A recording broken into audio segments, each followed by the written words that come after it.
Here we go. Had to dust off the switches, man. Dust off the gauges and remember what I was doing here, man. It's been a little while. But this is another episode of KnicksFanTV Live, Knicks Weekly, presented by Manscaped. CP the franchise, Alex Rotaros here on the ones and twos. Tonight, our Knicks season awards. Yes, it was a bad season, but nevertheless, we tend to lean on the positives, and we're going to dish out some of our awards, our superlatives, and we'll recap the NBA playoffs, which kicked off this past weekend. Talk about what we noted, some of our highlights from opening weekend of the NBA playoffs. So lock in, hit that thumbs up button for you boys, and let's get into it, man. Salute to Knicks Nation.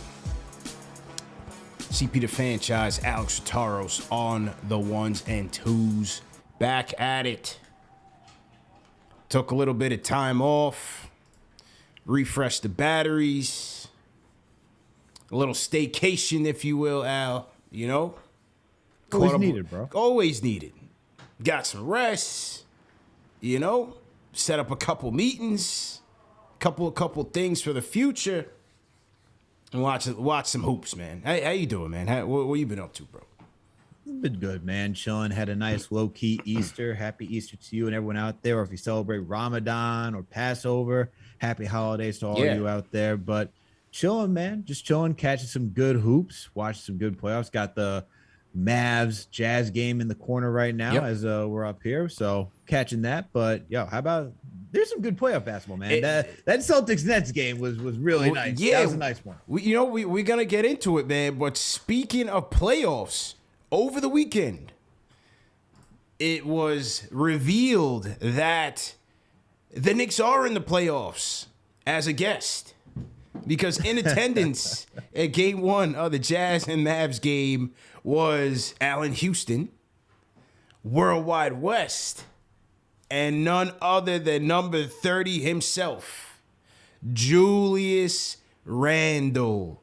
Now, there was a lot of speculation going on, Alex. The Twitter waves were buzzing. I posted this up on the community section of the YouTube channel. It was the most commented post I've ever had on the channel. You know, this one drew a lot of buzz, man. Mm-hmm. Let's overreact to this. Let's overreact. What did you take from seeing these guys at this game? You want me to go way out? You want me to go way out the window, off the roof type style? You be the judge, man. What did you deduce from this picture? Scouting, none other than Donovan Mitchell and Jalen Brunson. We've had reports for Jalen Brunson, and now there were also reports saying if things go haywire, if Utah gets bounced, especially out in the first round, one Donovan Mitchell may want to come home. That's where my mind immediately went. Now, why Randall was there, I have no idea. Maybe he was just there in speculation, not speculation, but just being a spectator, just want to watch some good hoops. He is from Dallas, right? Yeah. Maybe he's just there in his hometown, hanging out with the family, wants to go catch a good game. Seemed like he just magically ran into West the way they were kind of like, hey. I don't know, but they were sitting together, though, from what people were saying. But was it for Houston? Before, was it Houston and West that were supposed to sit next to each other? H2O was kind of ducked off in the cut. He was up front as well, but he was kind of like by himself. Like he caught the solo ticket. You know, they don't sell tickets in threes. You're telling me that two front office dudes take a plane down to Dallas, and don't sit next to each other? That's kind of weird. That's weird. You know, Cuban probably wasn't trying to look out. He's probably like, look, man, I'll do it the best I can. But see, I think Julius is from Dallas. You know, he couldn't wait to get the hell out of here. You know that. You know what I'm saying? He couldn't wait to get away from the toxicity that is New York and the Knicks fans. So Julius, he needed a mental break and a breather. He just wanted to go watch basketball. I think West invited him. I think West invited him to the game to get his mojo back. Because, bro, I've always said his name is on the table. It's always been on the table. We've seen it every year that his name is on the table. They are willing to trade him. Will they, though? I don't. Are they motivated is a question. And to me, yeah, we could be drawing a lot of conclusions here. I don't think they're highly motivated to trade him. Look, this is an ugly business. You know, I remember having Langston Galloway on the show during the pandemic, and we talked about how that offseason he signed with his hometown Pelicans. Yep. And by February, they shipped him off to the wall. They sent him to the Sacramento Kings months later. So it's ugly business. You know, same thing happened with Felton when he first came in. Look, man, it could be, just because things are nice right now, you invite him to the game. I mean, let's also keep in mind, like we heard through the Woj podcast that Leon Rose, Worldwide West, they're all boys. They had that sit-down dinner trying to make sure Randall was in the right situation and whatnot. So there's not going to be any animosity there. It's business between both of them. Who knows? Who knows what they're... Maybe, you know, because Randall didn't he call Dallas, this is my house or this is my That's his house. Didn't he say That's his house, man. Maybe it's Worldwide West saying, hey, man, how do you feel about this house? What do you feel about a sign and trade for Jalen Brunson? Look at this building. These people are very friendly here. These people are very friendly here. What do you think? You like blue, you wear blue for us. These guys wear blue. Look at Jason Kidd moving and grooving. He's nothing like Tibbs, man. Look at Jason Kidd making adjustments and using his rotation wisely. Frank still can't get off the bench, but that's another story, right? So you're right. I like that. I like that thought. I definitely like that thought. But I think that there's no doubt they were there to see primarily Jalen Brunson, who's cooking right now. Jalen Brunson is absolutely cooking right now. In this game 2 against the Jazz, they're down by 5 right now. No Luka Doncic, out again with the calf injury, and who knows how long he's going to be out for in terms of the series. You know, calf injuries can certainly linger. Jalen Brunson, 31 points, career high, 12 of 19 from the field, 6 of 9 from downtown, bro. In game 1, he had, what did he do in game 1? 24 points, 5 dimes, 7 rebounds. And this is a guy who fans say they don't want. Look, man. This is a guy they don't want. What are we missing here? Tell me. I don't know. What are we missing here? Look, man. The last post game of the regular season, I made the case for why you'd want to go with Emmanuel quickly as a starting point guard. I'm still going to stick behind that. Okay. I'll stick behind that. I'm not going to waver. Look, I think he's earned it based on how he finished off the season. Improving the amount of times he's driving to the basket, the way he was able to use layups. You know, we still need to see a mid-range game for him, but the way he was orchestrating the offense, sure. And everything, all that, I'm cool with allowing Emmanuel quickly going into next season, especially since he's on his rookie contract and he's already in-house. You don't have to move any assets for him. But the disrespect for Jalen Brunson is mind-boggling. The kid can hoop. Yeah, it's crazy. Man. I just don't know what you have to give up to get him. Right. I know it's going to be a sign and trade. That's if it's too much, you don't have to do it. You got to man quickly. Yeah. But if the price is right, if you're the New York Knicks, I get why you're intrigued. Look, I think, you know, and I've been on board with quickly starting since the Kemba debacle started. So I'm always on board with quick starting. I don't mind it. I think it's something that we should have been evaluating, and he should have had an extended look this season. The opportunity was there, the chance was there. Doesn't seem like the organization believes that's his role, because to me, if they did, I think Tibbs would have put him there. I think he would. But I mean, and we'll get to quick because obviously with the season awards and stuff like that, you know, there's going to be a lot of talk there. But on the Brunson thing, I feel like I said, I'm good with quick. With Brunson, I just got to know the price. What does Dallas want? What does Brunson want in terms of a contract? What does Dallas want in terms of the trade?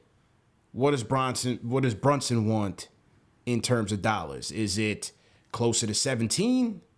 Is it closer to 20? What does Dallas want? They need size, as it's indicative in this series, as we see in this series. Mm-hmm. They need size. You know, is it a Mitch thing? Is it a package with Sims and some picks? You know, probably some more. You maybe put a McBride. I don't know what is the price there. But this guy, Mitch, man. Probably. But this guy can get it done. He's got 31 points right now on the biggest stage, playoffs, right? Intensity ratcheted up on a million, starting right now. He's got Conley on him. He's got Daniel House on him. Maybe the Spider guarding him at times. This kid's getting buckets out there. already shown that he can play off of a high usage player in a Luka Doncic. Takes care of the ball, steady hand, as most Nova players are. Came from a great program, pedigree and all of that. The relationship is there with the Knicks. I think they were there to see him, and we'll see what happens, man. I got to see what the price is. I would not mind it. I'm good with quick, but I would not mind this move either, because I don't think the next point guard is coming via the draft. You've seen a lot of early mock drafts pointing to Ty Washington. I don't necessarily see that. We'll see what happens. I think Brunson could be a legit option, man. I mean, I like Brunson. As you said, he's a steady hand. He's a good scorer. You can see that he's able to play off of a leading scorer, a leading ball handler like Luka Doncic. There's nothing wrong with having Jalen Brunson. He's not going to be the solution for your team, but he will definitely help even it out. And I think that itself is undervalued. Just having a steady hand, someone who's consistent, you know what you're getting from them on a night in and night out basis, and someone that can organize the troops. I don't know how you wouldn't want that on a team from just like a good basketball standpoint. Like it's not everyone that we're trying to trade for is going to be that star that will take you over the hump or just take you to put you in that stratosphere of like championship contending teams. Sometimes you have to figure out and find the puzzles in order to make that work just moving forward. And even just having something competent for these guys. Like we've seen, over the last couple of years, not having a legitimate point guard. And we've seen down the stretch, like if we don't have Derrick Rose like this season, everyone just doesn't know what to do. At least with Jalen Brunson, he can tell everyone what to do and kind of keep that ship steady. Yeah, no question. And I see people in the chat asking this question. And it's a legit question: is how's his defense? Is he a lockdown defender? No. Is he a plus defender? I think he's more average. Yep. Right. And from a size standpoint, is he a guy that Tibbs wants? See, at 6'1", is he a guy that Tibbs wants? Even though the relationship is there, Tibbs likes him, speaks highly of him. How does Tibbs view him in terms of what he likes with his points? He's run with Peyton. He's run with Burks. Taller guards. He's run with Peyton. He's run with Burks. He talked about, when the whole Kemba fiasco was going on, it was kind of either or. It was either starting or nothing because of having too many small guards coming off the bench, whether it was Kemba, IQ, Derrick Rose. So how does Tibbs view a Brunson? I think that's $1 million question, along with, how his defense is. But I think you hit the nail on the head. I think a lot of fans, we're all guilty of it. We look at, these free agent acquisitions and we want the answer. We want the solution. We want the guy that, can end all of our problems. We've seen how much of a disaster this past free agency was, or, lackluster, if you will. So you look at a guy like a Brunson, you say, he hasn't been an all-star. He's not the shiny thing. Is it a mistake paying him all that money? And I think sometimes you got to look at it as, how does the part complement the whole? How does the part complement the whole? And like I said, I feel like he has skill sets that can certainly help our team. For sure. At the right price. It's always for the right price. But as of right now, like this past season, we talk about Tom Thibodeau, who likes to have a point guard that can get downhill and get into the paint. Well, this past season, through 79 games, he was averaging 13.6 drives per game and finishing 56, close to 57% of his shots off of drives. Yeah, very efficient. If you go to Quinn in the glass, based on the combo guard position, he has an effective field goal percentage of 54.9%, which puts him in the 77th percentile amongst combo guards. But also amongst combo guards, he's in the 92nd percentile when it comes to finishing around the rim, which is 68% of his shots, 137 made shots out of 201. Yeah. So once he's getting into the paint, which he can do pretty frequently, he's going to finish, which is something outside of Derrick Rose we don't really have on this team, especially at the point. Right. The question I would say is, like, how do you construct a team to have, if you do have Jalen Brunson, right, or even Emmanuel Quickly, because they're both on the smaller side of a point guard. Who is next to them to help protect them? Like, quickly we know he's a very good defender, good on-ball defender. We saw him take that step this upcoming season. Mm-hmm. Who is playing the shooting guard position? Is it going to be RJ? Are you going to have someone like Cam playing the 3? Are you going out, or are you going to the draft? Yeah. And does somebody somehow magically enter the rotation, right, playing the 3? Or is there somebody else that we're not even considering right now? How is this team constructed to have a smaller point guard to and allowing them to succeed? Because as we saw, Kemba Walker, right, smaller point guard, not really a good defender. At least with Jalen Brunson, you're getting closer to an average defender. Quickly, I could say he's an average to a little bit slightly above average, the way he's just tenacious. Mm-hmm. So it all comes back to who are you complimenting with those guys around them in order for them to succeed and let them do what they can do best.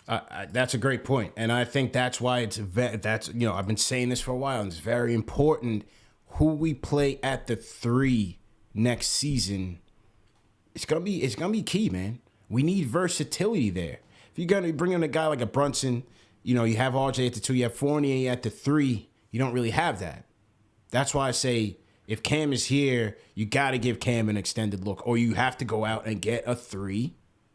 Here we are, bro. We still don't have a point guard, still don't have a solid option at the 3. We need a 3 that you can move around, that you can help with. Look at the impact that a Batum has out there. Look at the impact that a Mikal Bridges has out there. Now you can put those guys. Batum, you can put him on a 1 through 5. Mikal Bridges, you can put him on 1 through 4. Even 5 at times if you want to. That type of defensive versatility can help your team and cover up your weaknesses. And I thought that was a big loss for us, for our defense this past season. So I think that's a great question. We'll see what happens, man. But Jalen Brunson, nevertheless, is cooking right now. 31 points. Mavs trying to tie up the series, even the score. And we'll see what happens. Salute to everybody in the chat. Once again, hit that thumbs up button for you boys, live and direct. CP and Alex on the 1s and 2s. Hope everybody had a great holiday weekend. Enjoyed your time off with your family and your loved ones, whatever it is that you did. If you guys are new in the chat, leave us a hashtag new. We'll shout you guys out. If you guys want to call in, we're getting ready to do our season awards. If you want to talk Brunson, you want to talk Julius, Worldwide West, whatever you guys want to talk about, man. Discord is open. Phone lines are up. 657-383-1509 is the number to call. And we'll get right to it, man. We'll definitely get right to it. Season awards out. I was going to rock my bow tie and really treat this thing like the Oscars, man. But since it was such a lackluster season, I'm going casual tonight. They need to do all that. Yeah, I'm going casual tonight. It was such a lackluster season. I'm going casual tonight. Let's start with our rookie of the year pick. I think this one was pretty unanimous, man. But where are you going for your rookie of the year pick? I mean, I got to go with Quentin Grimes for my rookie of the year pick. I mean, he came on the scene like gangbusters, especially against the Milwaukee Bucks. I mean, what, he dropped 30 points that game. He was pretty efficient that night. And then after that, he just entered the rotation, and he couldn't Tibbs wouldn't want him to shake him loose out of the rotation, right? Whenever he was healthy, he'd be in there. I mean, he was down in Westchester for most of the time. He didn't really show enough and didn't really have enough time to demonstrate what he could do. Jericho Sims came on late in the season, but I think you got to give it to Quentin Grimes, because Quentin Grimes gave us something that we were missing, which is a tenacious defender on the perimeter. He gave you some good, even for a rookie, it was pretty consistent 3-point shooting. I can't even knock that. So I got to go with Quentin Grimes as my rookie of the year award winner. Yeah, who do you got? Who do you got? Is it Quentin Grimes? It's Grimes. It's Grimes. This was my preseason pick. My preseason pick was Quentin Grimes, and I'm gonna go with it. Although I thought Sims, yes, it wasn't indicative on the stat sheet in terms of scoring, but I thought Sims was a valiant runner up here, based on his minutes as a backup center. To close out the season from the All-Star break on or after the trade deadline. I thought Sims really played well. But Grimes, no doubt about it, shot onto the scene when he got his opportunity, man. Proved to be a kid with a very high floor, man, as a 3-and-D player. And when this coach was talking about, needing energy, needing that type of that effort or that type of tenacity, it was Quentin Grimes who kind of filled that void, man. And immediately when he came onto the scene from Summer League on, he was as advertised. You know, I think he only had struggled like one Summer League game, and after that, he was on fire. And that is his three-point shot is on the money, basically from anywhere on the line. Quick release, tenacious defender. You know, there were several Knick games where he was in and really paced the defense for that second unit by getting takeaways. And it's something that we didn't really get that much consistently this year, which also hurt our offense, which was also hurting in the half court. You know, but Grimes would come out there, get after it in the passing lanes, force those steals, and then you're off to the races. And I thought Grimes played a pivotal role. Tibbs couldn't stop talking about him. And I think he's locked himself, you know, barring the Knicks getting some crazy upgrades this offseason. I think Grimes has locked himself into this rotation going forward. There's no way you can keep him out of that. 27-point game against the Milwaukee Bucks. I think he finished third amongst rookies with 4 games of 5 or more three-pointers made, which was solid. He had the one game where in Cleveland early in the season that he actually closed the game in the fourth quarter because he was that instrumental in bringing the Knicks back into the game. I remember he had a fire third quarter stretch, defense to offense, and he was just killing it. And it ended up finishing that game. And unfortunately, you know, the injury just derailed him. The knee injury just took him out of sync. And once he came back, he just never looked the same. He didn't look the same. He didn't look comfortable out there. His shot wasn't there. And so, he struggled to close out the season, but injuries happen. I think he'll bounce back strong in year 2. And speaking of year 2, where do you want to see Grimes improve for year 2? Well, for this kid right now, I mean, I would like to see him have a little bit more something. I'm always looking for someone to do something more in the mid-range, something, or even just to add a little bit of even playmaking. We saw that from him too, and I think even he has high expectations for himself. He said coming into this league, I should say, he held him like, oh, he has like no one's really seen anything yet, something along those lines. So I'd like to see him add like a mid-range, but just really, I think what he offers right now is just so instrumental, just being a 3-and-D guy. Yeah, that. As long as he could do that baseline, like he's got a solid, like he's a lock in this league to be like a good rotational player. I mean, look, this season he averaged 38% from the 3 shooting, but that's averaging 4 shot attempts on average, 4 shot attempts throughout the season, and still hitting 38% from 3 as a rookie. That's impressive. I mean, he averaged more shots from 3 than he did from 2, and he was only averaging 1 shot from 2. So that's why I say I like to see a little bit of mid-range, be able to like switch it up, make sure you can keep your defenders on their toes, and just getting in there and just going to the rack as he's done this season. Just continue to be a guy who can attack the paint and draw the defense on him. I think all of that, just being a scorer is what he needs to do, but he's already come in showing that, and he's already a good rebounder. You know, that's where I say, like, if anything, a little bit more playmaking, but I think the kid is already like pretty solid as it is, just from a baseline standpoint. Yeah, no question. I agree with you, man. Like I said, he has a very, very high floor, even just coming in as a rookie, and he had experience, right? He went to Kansas first, then he went to H-Town, so he came in with some experience, played for some great programs and great coaches as well. So he came in with a solid foundation, and he was ready to play as soon as he got into the game. Like you, I certainly want to see how does he adjust, right? How does he adjust now that the game film is out on him? These guys are going to try to start running him off the line. Can he put the ball on the floor? Can he create a little bit? What does his decision-making look like in the intermediate? As you said, I think that'll be very key to have a nice mid-range game. You know, if he really wants to be that Allan Houston prototype that everybody wants to compare him to, mid-range. Mid-range. How does he operate out of the mid-range? And how does he handle the adversity when they're sending pressure at him to run him off the free throw line, to run him off the three-point line? Well, actually, and since you brought that up, that is something that just popped in my head. I do want him to improve his free throw shooting because it was below 70% this season as a rookie, and he didn't even get to the line that much. And I think if that's something that he can do is actually be able to draw contact, get to the line. That's an aspect of this game because he does have a really good jumper. If he can get to the line and knock down more of those shots, he could be. That's where he can really help for impacting this team by helping just get more buckets. That's something we just struggled as a team. So if he can do that, that's another aspect that he can improve on as well. Yeah, you're absolutely right on that. And that was a thing on him in college, right? Is that he didn't really attack the basket as much at the U of H. And so again, can he put the ball on the floor? Can he get to the line? And then can he convert? I think will be very important in terms of his growth and development going into next season. No doubt about it. Let's look up his shooting foul draw rate according to Cleaning the Glass, and it was 1.8% shooting foul draw rate, 8th percentile amongst his group of guards, and a 0.8% non-shooting foul draw rate put him in the 36th percentile.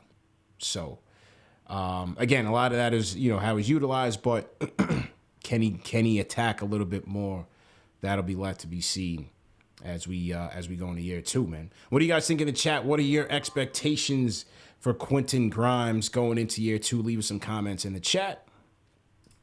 Okay, Al. So we did our Rookie of the Year. Let's get to Most Improved.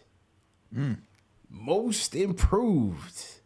I actually feel like this is where it's going to start shaking out a little bit. This is where it's going to start shaking out, man. What are you thinking? What are you thinking, man? Ooh, man. Where you go? Most Improved. Woo. So, oh man, I feel like I have to go with Obi Toppin for this one. Honestly, Obi Hive, stand up. Okay, all right. I'm gonna go with Obi Toppin for this one because one, from last season, what we saw, and since this is just Knicks related, that's why I'm gonna give him Most Improved for this. From last season, we saw that he struggled to be on the court. He wasn't really rebounding effectively last season. He looked timid. He didn't seem like he wanted to be out there until playoffs came around, and then it seemed like he was able to soak in the limelight and be part of that atmosphere. This season, and we saw it even in Summer League, he just came in with a different demeanor, like a little bit more he was what's the word? He was more assured of himself, and he looked more confident. He was on the court. I mean, he was leading the team, I think, with like 21 points per game in Summer League. And then you see him come into this season, and even though it didn't translate necessarily points-wise in the beginning, you just saw how he was contributing to this team from the start. He was energetic. He was more confident when he was getting out in transition, getting boards. Even for the small stints, he was able to push the pace. His defense, as we know coming into last year's draft, it was regarded as like a concern. We didn't know if he was able to make the rotations, be a good help defender, if he was able to stay on ball. He showed that he was capable of doing that. And as the season progressed, as we saw Julius Randle get pulled out of the rotation for his lingering injury, you started to see Obi really feel more confident because he was able to work and show what he was capable of doing. And that's why I give it really to him, because he had in this entire season, for how rigid the rotation was and for how long we had to watch the same starters in there for being the bulk of the minutes, I have to give it to Obi Toppin for what we saw and how he finished the season. And he showed that he could be a scorer. His shot came along towards the end of the season.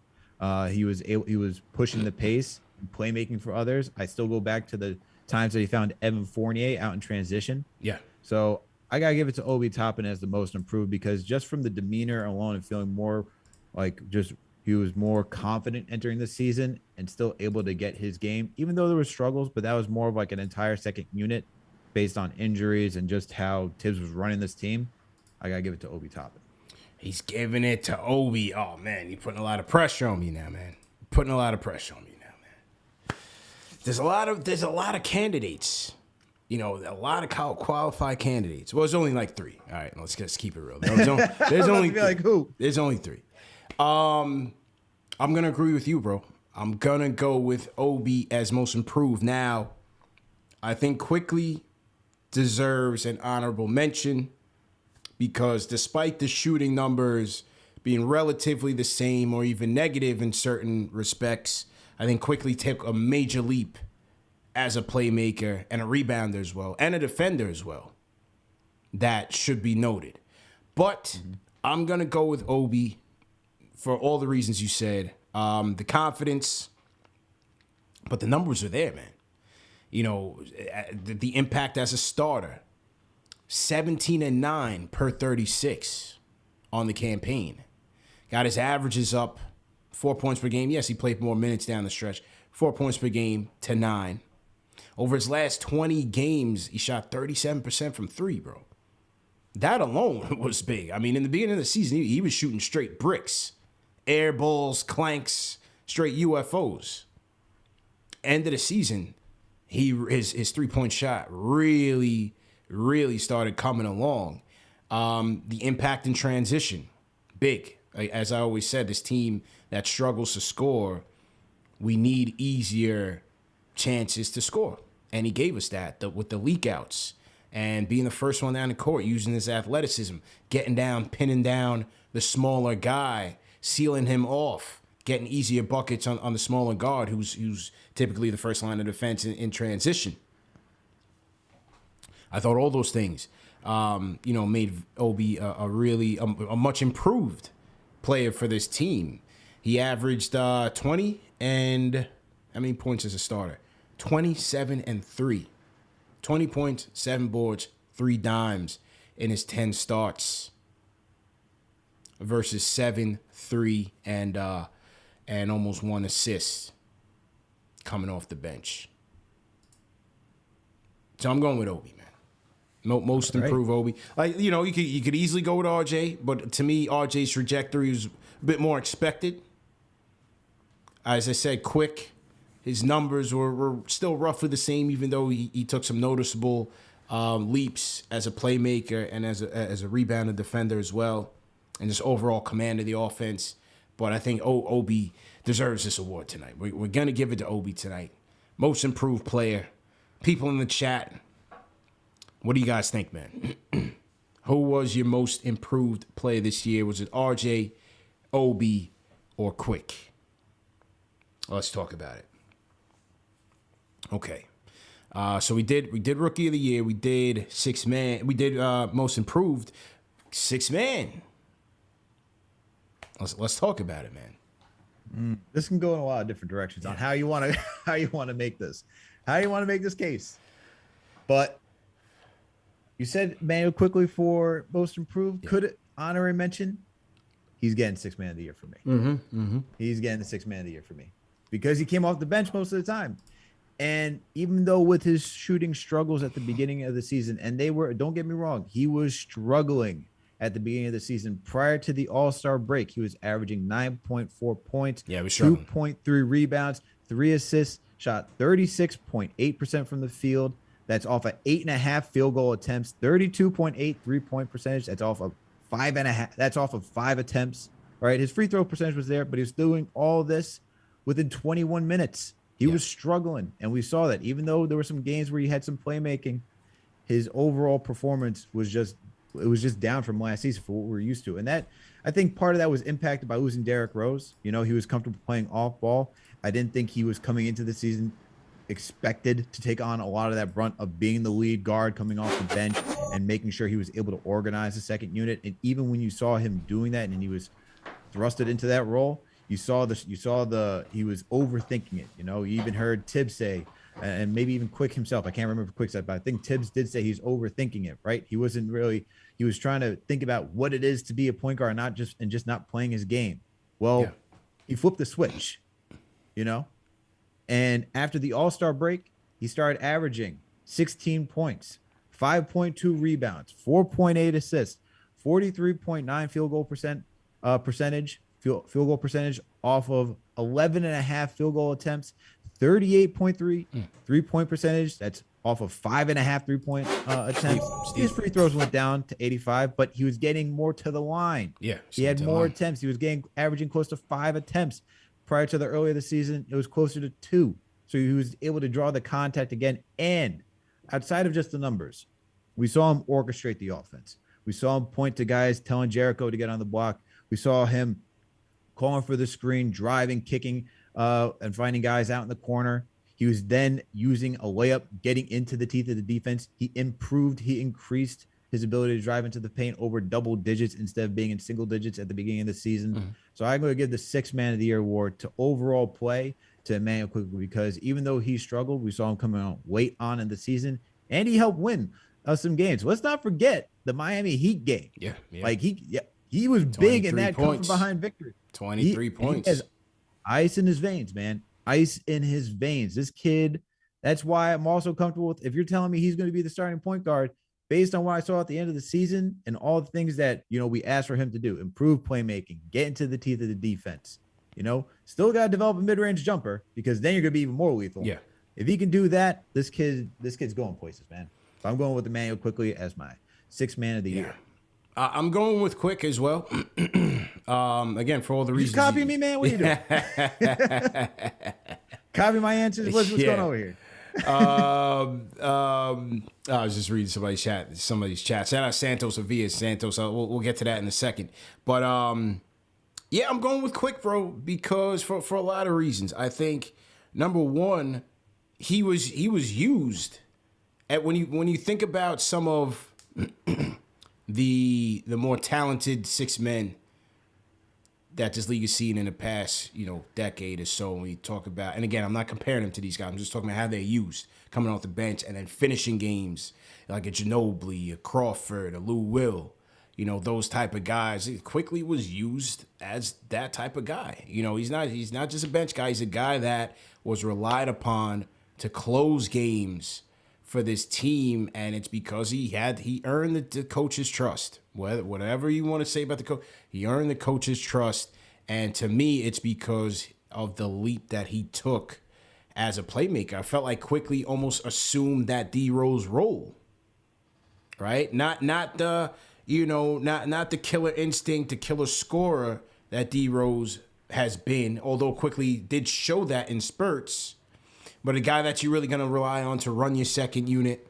He had much more command of the offense, much better offensive awareness, much better presence. Decision-making had improved. And the assists don't lie, bro. 23.5 assist percentage this year compared to 16 last year. Went from the 38th percentile to the 73rd percentile this year. 63rd percentile in assist to usage ratio. Very efficient with the ball. Turnovers went up a little bit, but that's okay. I think overall he finished the season. Assist to turnover ratio was ridiculous. Very, very careful with the ball.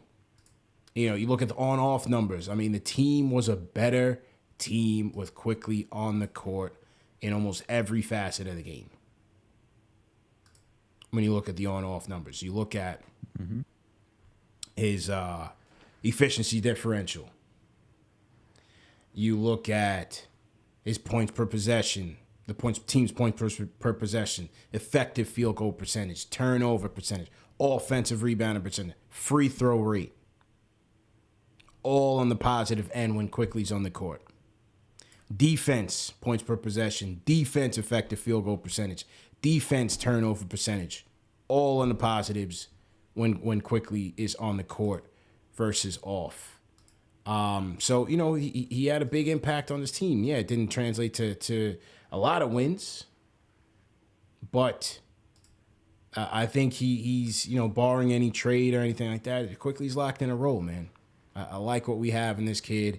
85th percentile in shooting foul draw rate. He started to come on very strong, especially in the second half of the season. We did question whether or not the new free throw rules were going to impact him and how it would. He said he was studying the film. He was studying Trey. He's studying the chef, studying CP3 to see how they, manipulated, moved around in the paint, and was still able to draw that contact. So he's studying the film. And I think it paid off for him, man.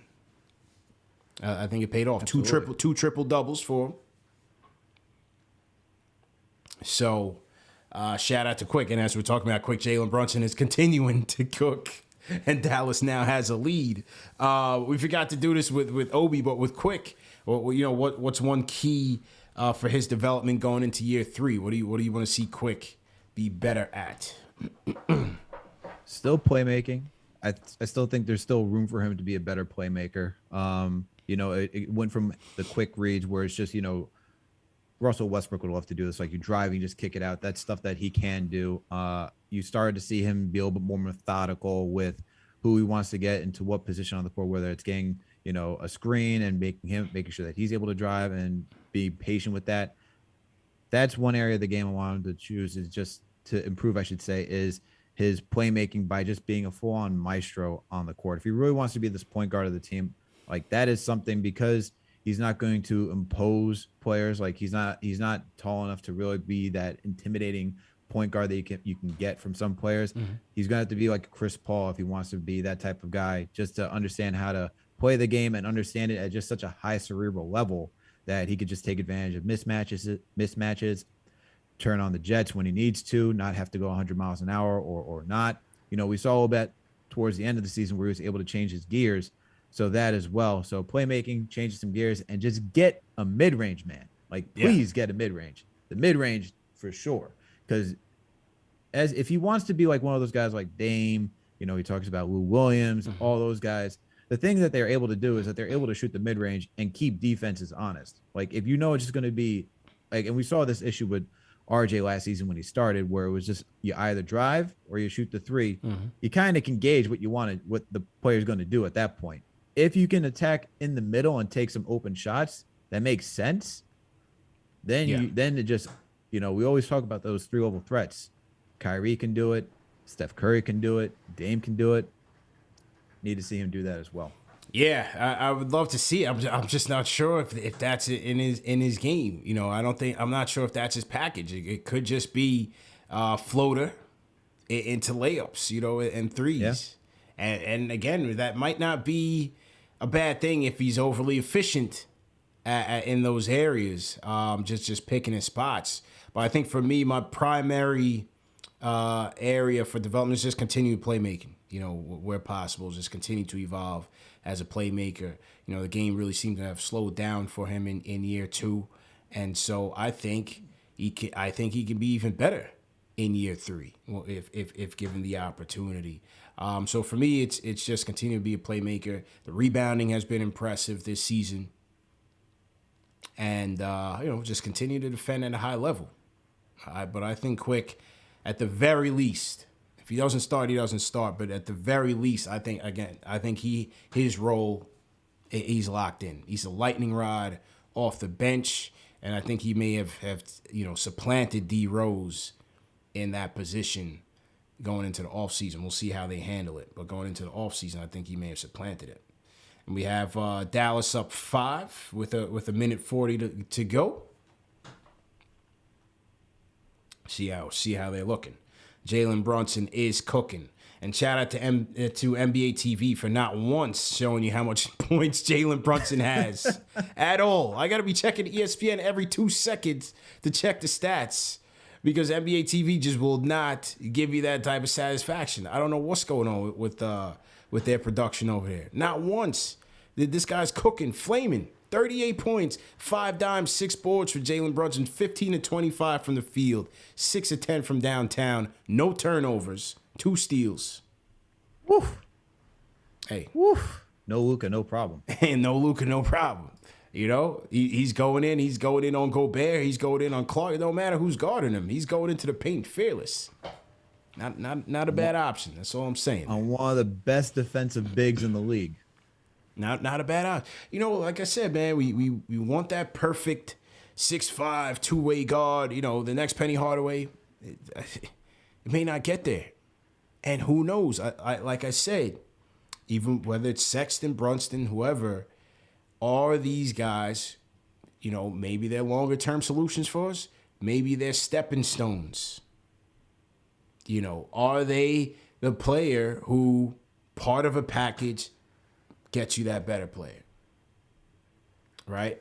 Could they be intermediary steps? You can't look at it as he's the final piece to a championship puzzle. Nah, can he make us a better team? Can he get us a better player? Those 2 things. That's it, man. A good comp for that would have to be Eric Bledsoe, right? With the Bucks, like they inked him to a deal. He didn't work out for the Bucks, and then next thing you know, they're able to flip him for Drew Holiday, an even better player. And There you go. Never know. You just never know. So to everybody in the chat, once again, hit that thumbs up button for you boys. Good to see everybody back in the chat vibing. I see the rhyme animal Chuck D's in the chat. Let's salute to the legend. Throw a hashtag PE in the chat. See my guy Jay from Florida. The Debbie Downers in here. A lot of the regulars. Michael Maldonado. The Nice. It's me. Jose Morales. What's going on? We got John Talento. Never misses a show. So off-season, JJ's in here. So off-season, on-season, we are back in the building, man. Hope everybody's doing all right. On-season, bro. Oh, it's always the on-season. It's always the on-season. Shout out to Jay Boogie. Yeah, absolutely. Absolutely. Shout out to Jay Boogie, man. Fellas in the chat, ladies and gentlemen in the chat, always remember this show is presented by Manscaped, fellas. As I told you guys, April is Testicular Cancer Awareness Month, man. So Manscaped has these special purple packages for the Lawnmower 4.0, man. Sent it to me in the mail. Real dope, real crispy. Shout out to my guys at Manscaped, man. You see that Testicular Cancer Society on one end. We save balls on the other end. So shout out to Manscaped, Testicular Cancer Awareness Month. And remember, man, go out there and cop some Manscaped products. They got me laced here. This is the Lawnmower 4.0. Game changer, fellas. It's, springtime is coming. We're segueing into summer. You got to get that spring cleaning. You're cleaning out the basement. You're trimming the lawn outside. You got to trim the lawn downstairs too, man. Maintenance, maintenance, maintenance. Always remember, stay fresh, stay polished. That's how you stay on point. Like I said, spring is coming. So make sure that you get right with the Lawnmower 4.0.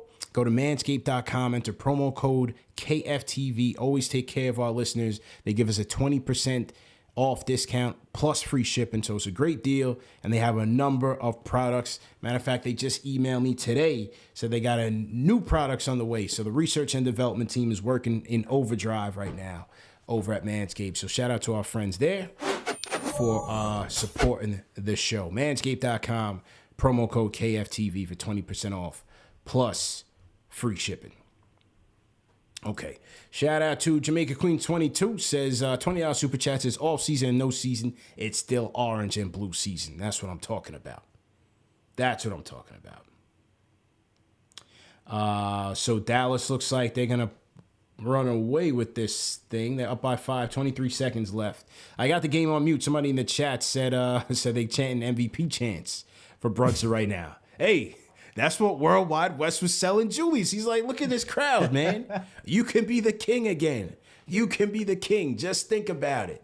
You can be the king here, Julius. Hey, Worldwide West, man. He's always playing chess out there. He's always playing chess out there. That was a mind game that was going on Saturday, for sure. It's like, look, man, you missed that barbecue style, Texas barbecue style, right? You missed being home, being close to the fam. That's right. You still get to wear blue. That's right. It's got white in there. It's all good. Yeah, it's man. all nice. So Brunson now, 40 piece for Brunson, huh? You got 40 piece, 7 boards, 5 assists. Whoa, price is going up, ladies and gentlemen. Spider Mitchell hits a 3. All right, so Utah not going quietly into the night, man. We got a 3-point game, I think. Or did Dallas put him at the line? Okay, no, that wasn't a 3. Somebody fouled or something happened. That was waved off. I got the game on mute. Golden State and Denver's kicked off. Denver up by 6 with 8 minutes. Oh, here's Spider for 3 again. Oh, way off. And Brunson the rebound. And, yep, that's it, man. Running out the clock. So a Jalen Brunson 40-piece. Show me the money, ladies and gentlemen. That'll cost you. That just cost you a couple extra mil on the signing table. Man. A 40-piece in game 2. 41 points for Jalen Brunson. 8 boards, 5 dimes, 2 steals. Are you not entertained? If you're Utah right now and you just lost to a team that does not have their star player, but you yourself have your star player. Sure, you don't have Joe Ingles. You still have a very well-rounded team. How are you feeling after this? How do you go back and be like, we're going home tied 1-1 to a team that doesn't even have their best player on the court right now? Well, I think in the playoffs, game 2 is like, it's a do or die situation for the home team. So they're always going to come out hungrier. You know, we always see it. Look at our own situation, you know, against the Hawks last year where game 1, we had the fiasco at the end with Trey, but game 2, True. you know, second half, we poured it on because it's like, yo, your season is literally on the line right there. So, you know, you expect the home team to come out with a lot more energy to try to be desperate and get the win. But for Utah, make no mistake, bro, they're tapped out. And they could get past this series, but I don't see much success for them in the future, man. I just think they're capped out.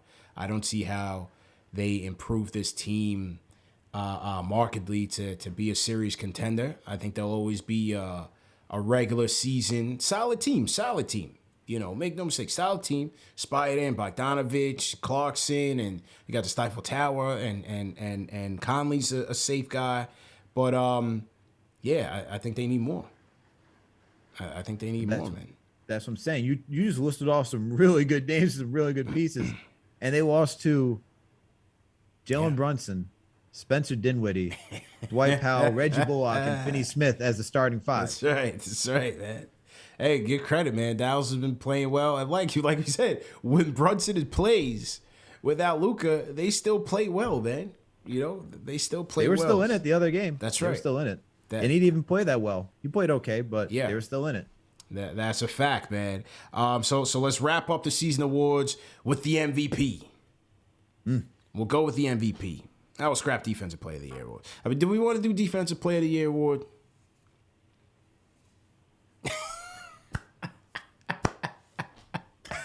Who we giving this one to? I mean, I guess you got some options if you really wanted to do it. Yeah, I mean, you got options. I mean, you know, you got options. It's been a tough year. I'll give it a Mitch, man. I'll give it a Blockness. It's Mitch. I mean, I think it's Blockness, man.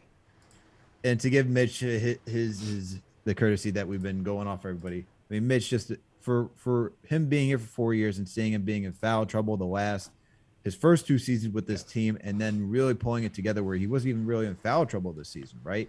You look at Mitchell Robinson, his improvements.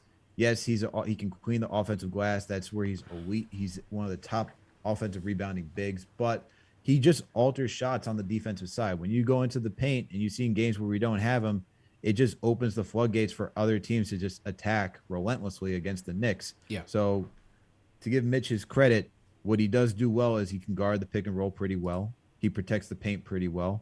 Solid rebounder. Now, not gonna say like he wasn't inconsistent this season either. Like you had inconsistency from him, but from where he started for a guy who didn't go to college, you know, and to where he is now, shout out to Mitch, man, because he definitely was. He was definitely an anchor for this team for most of the season. Yeah, I agree. Look, you know, you got to account for Mitchell Robinson out there. That's just the bottom line, and a lot of teams have over the course of his 3 years with this team. And as you said, I think he's played a lot more disciplined over the past 2 years, this year as well. You got to give him credit for bouncing back from the injury and the weight gain, because he looked bad in the beginning. You know, he looked bad. He looked sluggish, lethargic. He didn't have that same flexibility. He wasn't as nimble and as spry as he was in his previous 2 seasons. And so, you know, give him credit for putting in the work, shedding the pounds, getting into a more comfortable weight form. And he looked good when he was healthy. You know, he looked good out there. And like I said, as someone who attended, I think I went to about three or four pregame shoot-arounds, he's out there at every one. You know, working on his offense, but he's out there at every one. So the kid was putting in the work. Can't knock him. Can't say he wasn't putting in the work. You know, yes, he can be, you know, a kid. He's a young guy, but he's still putting in the work out there. So, yeah, I'm going Defensive Player of the Year. I'm going Blockness. And in terms of improvements in player development, it's been the same. You know, more of an offensive bag, more confident. The putbacks are confident. What do you do against a mismatch? You know, can you go out there and punish a smaller guy with a nice little turnaround hook? Use your size, seal him off. You know, be confident in that part of your game. We haven't seen that as much We saw him put up the ball on the floor like one time when I think he crossed someone up and slammed. He had a crossover. Right. It was that noticeable that it was only that one time, right? So, again, he's working on it. He's working on his offensive bag. A lot of times he was alluding to the coaching staff holding him back. I don't know. I don't know which one it is. But either way, we haven't seen it yet. I think when he came in, and this is where I give a little leeway for Mitch. He came in so, he was such a raw athlete coming in here, right? So you knew that he was going to be a project working from the ground up. So where he's come from his first year, that's where I'm encouraged by his development. So it takes seasons to get somebody just to even be baseline like that. So for what he does, it's good. But I agree. Need an offense. Doesn't have to be the most complete offense, but something like close to Clint Capella where, back against the basket, easy putbacks, a hook shot, something like that. That's all you need. I agree with you 100%. And free throws, man. We can't forget the free throws. Oh, you gotta knock them down. Like I said, as the season started to taper off and wind down, I mean, I'm not even sure what you could call that for him at the free throw line. At that point, he was just throwing a slingshot, man. It was literally just a Hail Mary, hope and pray that this thing just draws iron. The free throws. It really looked like he just wanted to get it over with. Yeah, he just did not want to be up there. Yeah, he was like, let me just get this over with.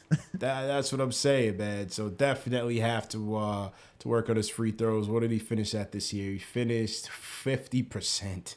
Oh, at home. He finished even worse, 48%. 48% from the free throw line. Somehow it's progressively gotten worse. It's gotten when worse. He started. It went from 60% to 56% to 49% to now 48%. Brutal. And you saw Hacker Mitch. We actually saw a Hacker Mitch. That was happening. Yeah.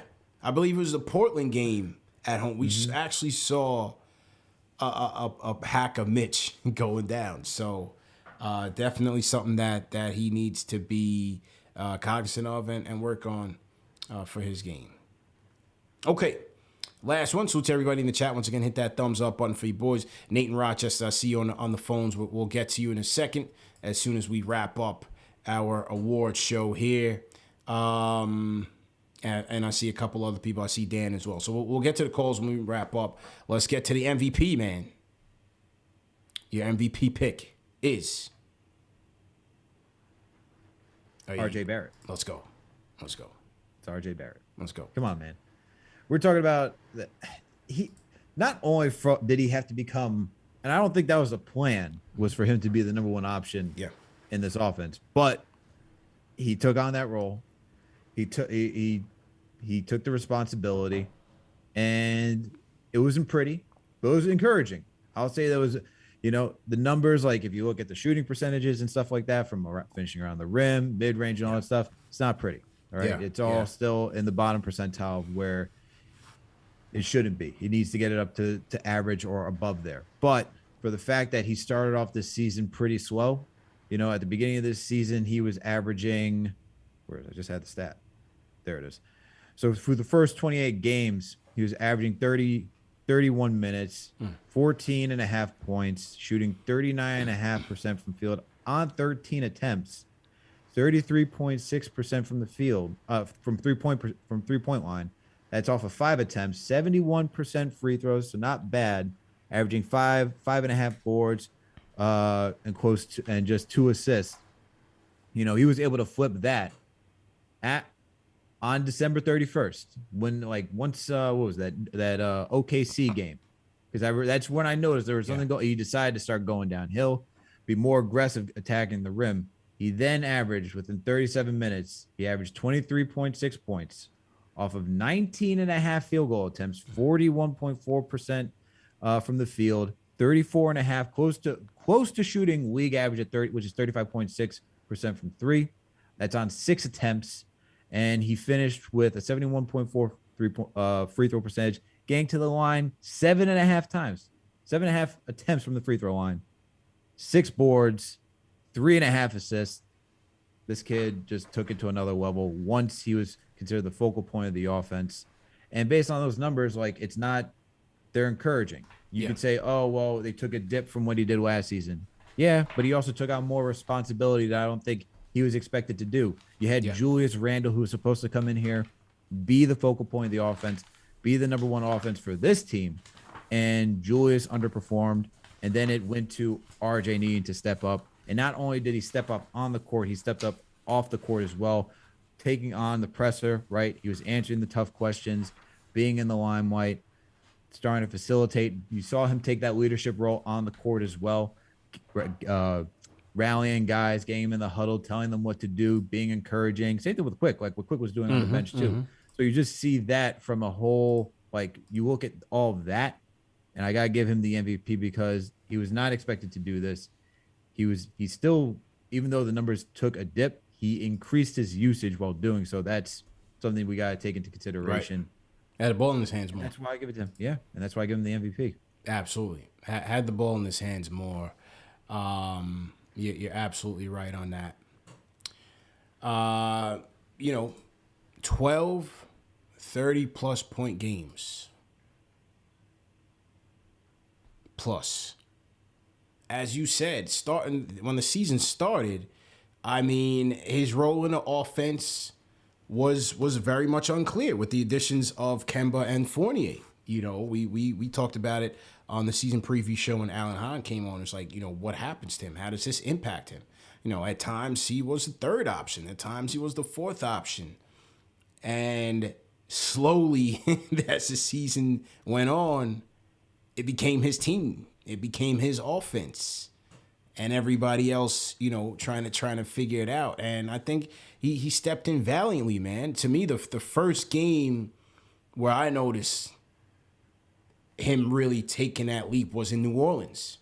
That was the first 30-point game. Yep. And you saw when that game came to a close in crunch time moments, they were going to him. They were feeding him. They kept going to him. And he was delivering for him in a major way. Facilitating, his scoring. It was insane. He talked about, the buzzer beater against the Celtics, the 40-piece against a vaunted Miami Heat defense. RJ had some major, the Laker game in LA. I mean, unfortunately they lost that game, but that Laker game, I mean, LeBron James had to bow out. He was like, yo, this kid is the truth, man. And so, again, in those big moments, he came up big for this team. And the aggressiveness on his drives, the rim, the finishing at the rim is still troublesome. Hasn't improved since his rookie year. He's been 55% every single year. I think it was like 54, 55% at the rim. So that certainly has to improve. Maybe with better spacing, does that improve? Or, overall, his touch around the rim, that certainly has to improve. But you mentioned the on-court, and I think the off-court matters just as much, bro.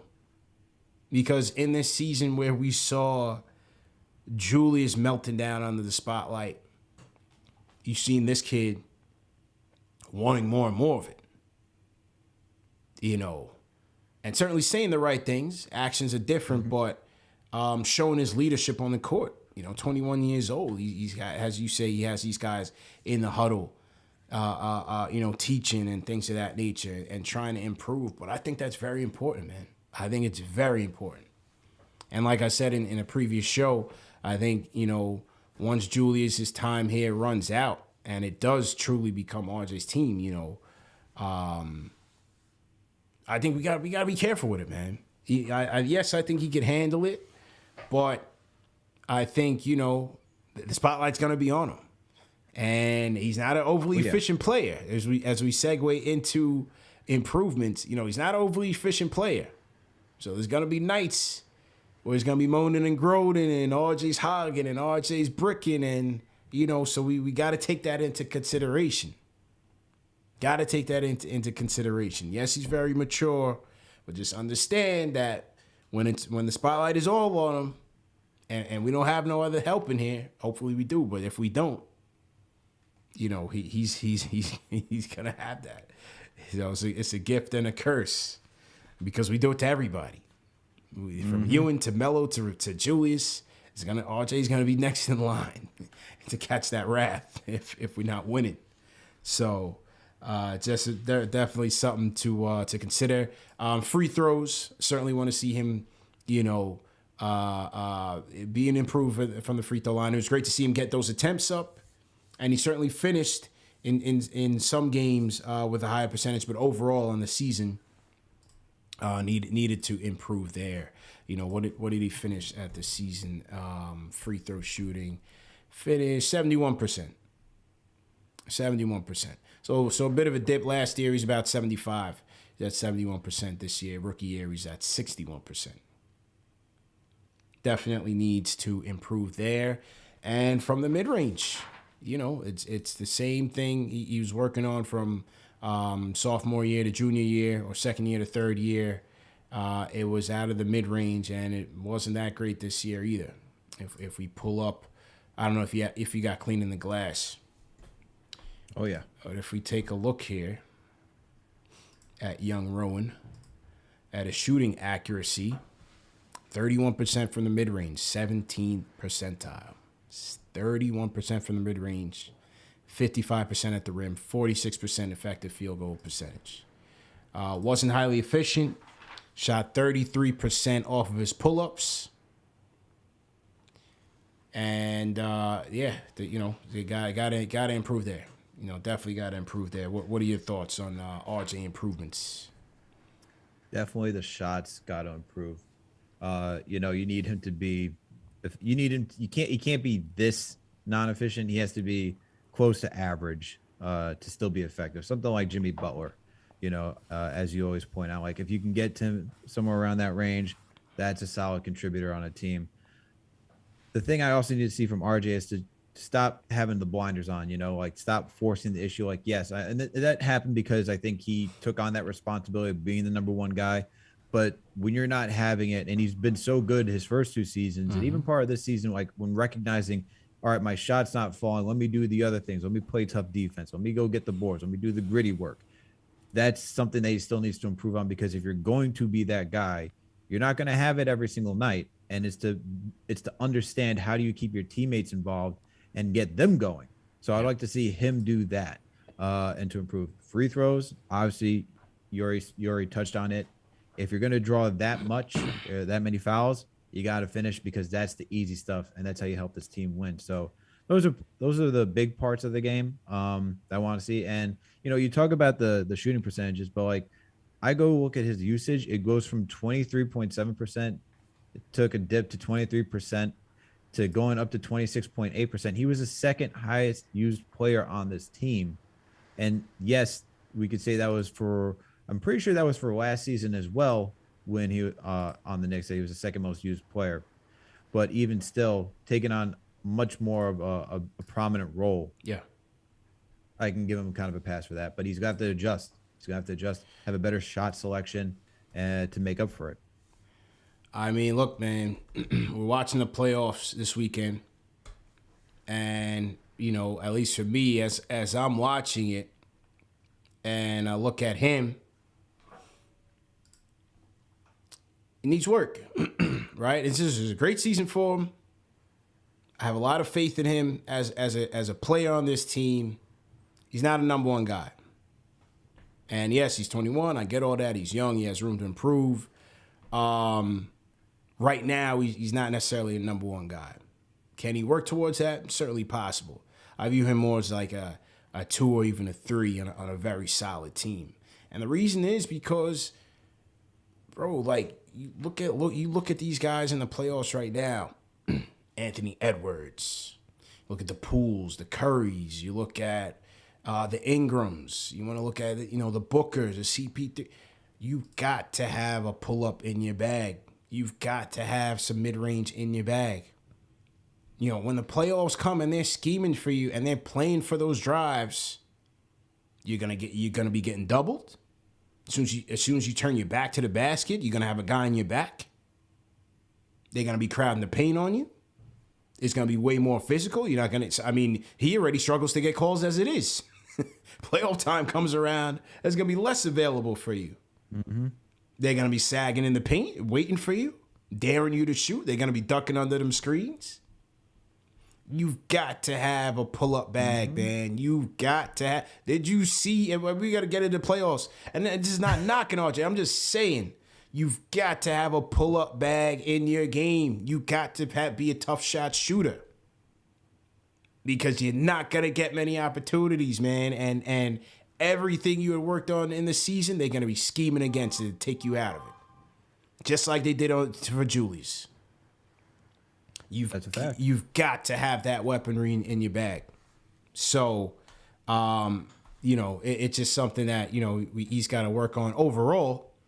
But it also, again, as we segue into the playoffs, man, it just shows like we got a long way to go, man. We got a long way to go. A long way to go. We got a long way to go. I'm not talking about just making the playoffs and making a play-in, and I'm talking about being respectable. I'm talking about being a team that you got to be like, whoa, this team has a shot. You know what I'm saying? We got a long way to go. Yeah, I mean, you watch teams like, I even look up at the up-and-coming teams, right? You can look at Minnesota, Memphis. Those teams, you see that they're more of a complete team than what we have right now. You see that they at least have minimum 3 guys that you can rely on. Let's go to Minnesota. You got Cat. You got Anthony Edwards. He is him. That's my league. That's my league pass team, man. That kid is a demon. Yeah, woo, that kid's a demon. And then you got D'Angelo Russell. You can count on those 3. And then your bench piece. You got Beasley coming off the bench who can shoot pretty well. You got McDaniels. That's how you fill in a team. And you have solid role players around it. We don't have those 3 as of right now. We don't have those 3 guys that I could say, all right, we can compete. Yeah. Yeah. And even when you go look at someone like the Boston Celtics, right? You got Tatum and Brown. Those guys are leading the way out there. That's right. You look at it, that's where you start seeing. And you even look at when you start looking at Memphis, you see, yes, John Morant's a superstar, but you got Triple J out there as well. That's right. You got a solid big in Steven Adams. You got Dylan Brooks, who's able to play out there. You got Desmond Bane, who can light it up from deep. They're just a complete they have guys who know their roles and are performing or overperforming what they can do in those roles. We don't have enough of those guys yet. And we don't even have a star yet that can really be the catalyst of this team. So we're a long ways away, man. Yeah. We're a long ways away, man. But the good thing I could say is that when I look at this team, and I'll keep coming back, the youth that I can look at, like when you look at Quentin Grimes, when you look at Jericho Sims, when you look at RJ, when you look at Obi, when you look at Quickly, right? You look at all those guys. From what we've seen in the past 20 years, this is the most promising young group of kids that I've seen. No question. That I could say, all right, we got something cooking here. We need a couple more pieces to figure out. Yeah. And then we can start really seeing where the trajectory is of this team going. Yeah. And it comes back to hitting on the draft. I'm curious to see how the Knicks are going to tackle this draft. I'm curious to see where we're going to land if we even get lucky, and move up, because right now we're in the 11th. But can we hit this draft as well? Yeah. That's the next step. No question. No question, man. I like our young players. I think right now they're solid role players.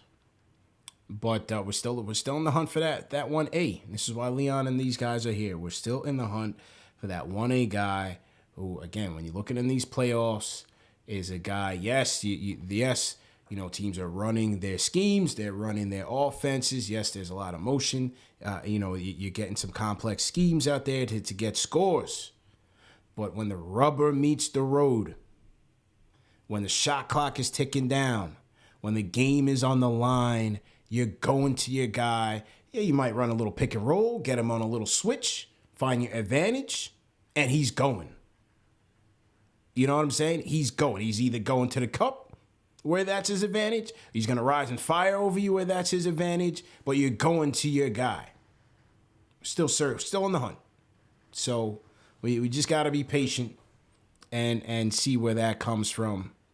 as we proceed, man. So to everybody in the chat, once again, hit that thumbs up button for your boys, CP and Alex on the ones and twos. Just wrapped up our Knicks season awards, and then we'll wrap up just recapping a little playoffs. In the first weekend of playoffs, we just saw the Dallas Mavericks tie it up against the Utah Jazz, and you have Golden State and Denver on right now.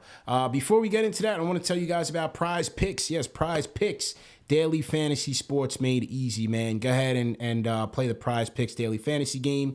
Choose your over-unders for the playoffs. You got baseball in season now. You have hockey in season. So Prize Picks is a great way to play the overs and unders. Always play responsibly. But here's how you play. You're going to go to prizepicks.com, use promo code KFTV, and with that promo code, they will match your deposit of up to $100. So you'll have some bonus money to play with. And then from there, you're just going to select 2 to 5 player props and predict whether they're going to go over or under the stats that Prize Picks has outlined for the night. Here's the picks I went with tonight, Al. I got a nice 5 stack right now going. I went with Rudy Gobert. Prize Picks had his points, rebounds, and assist combinator at 30.5. I went with under. I thought that was too high for the Stifle Tower. He had 14 rebounds in game 1, only 5 points in that game. Utah really is not going to him that much in terms of offense. So unless it's like putbacks and stuff like that, I didn't really see him. I thought that number was kind of high for him. He finished with 27, so I hit that number. My guy has been Bojan Bogdanovic in terms of threes, especially during the season. He's been a high volume 3-point shooter over the course of the season. I went with Bojan Bogdanovic over 2.5 3-pointers made. And even though he had a good game, he had 25 points, he went 1 for 4 from downtown. So I did not hit that. I went with the Spider, Donovan Mitchell, over 4.5 free throws made. He finished with 5. I went Spencer Dinwiddie under 32.5 points, rebounds, and assists. Again, I thought that was too high of a number for Dinwiddie. Finished with 27, so I hit on that. And for tonight's game, they set the Joker's number to 49.5 points, rebounds, and assists. I'm playing the unders. I like how Golden State attacked him. Yes, Joker's still going to get his out there, but I like the matchup with Draymond Green on the road. I still going to go with Golden State to win this game, and I'm going with the Joker under 49.5 points, rebounds, and assists. So if I hit that, I'll have a shot at $80. But Bogdanovic cost me a shot at $200, and that's on a $20 play. I played a $20 flex pay. You can play as minimum as 2 players, and as maximum as 5 player props. So I always play the 5, because with the 5 you can win up to 10 times your money.